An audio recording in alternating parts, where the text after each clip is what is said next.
Hello, I'm Robert Pollock, business and real estate attorney at Wholesaling LLP, Western Wayne County's premier law firm. Today I'll be talking about the legality of wholesaling real estate in this still white-hot market of 2022. You may be wondering, what is wholesaling real estate anyway?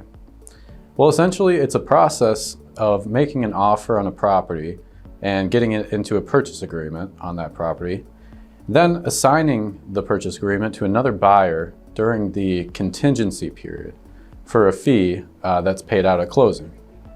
This process sounds pretty easy, but there are some legal risks that everyone should be aware of.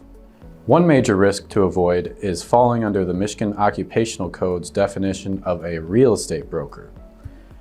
Under the Michigan Occupational Code, a real estate broker is defined, in part, as an individual or business entity that, with intent to collect or receive a fee, compensation, or valuable consideration, sells or offers for sale, buys or offers to buy, provides or offers to provide, the market analysis of, lists, or offers or attempts to list, or negotiates the purchase, sale, or exchange of real estate. Now, wholesalers could arguably fall within the definition of a real estate broker if they, quote, list the sale of real estate with the intent to receive a fee. However, we have not seen much case law on this since this practice is fairly new.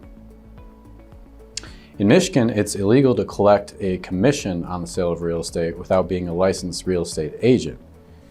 So if a wholesaler did fall within the definition of a real estate broker, then a wholesaler would need to comply with all of those licensing requirements that a broker has to comply with and be subject to all these regulations of the industry.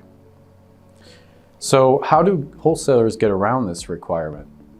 Wholesalers are generally pretty savvy and they legally avoid falling within the definition of a real estate broker, which doesn't require a license, by characterizing the listing on a website like Facebook by saying they're assigning an equitable interest in the purchase agreement for a fee, not selling the real estate itself for a fee or a commission. So this small distinction separates them from a real estate broker under the current law, but they're very careful about it. Some states have responded in recent years by including the practice of assigning equitable interest in a purchase agreement within the definition of a real estate broker, so having them fall within that. But at least as of now, Michigan is not one of those states, and wholesalers can legally operate in the state using the tactic I described.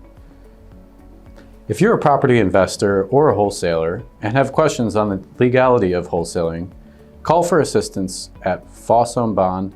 Our number here is 248-380-0000. Until next time, I'm Robert Pollock, business and real estate attorney at Wholesaling LLP. Thanks for watching.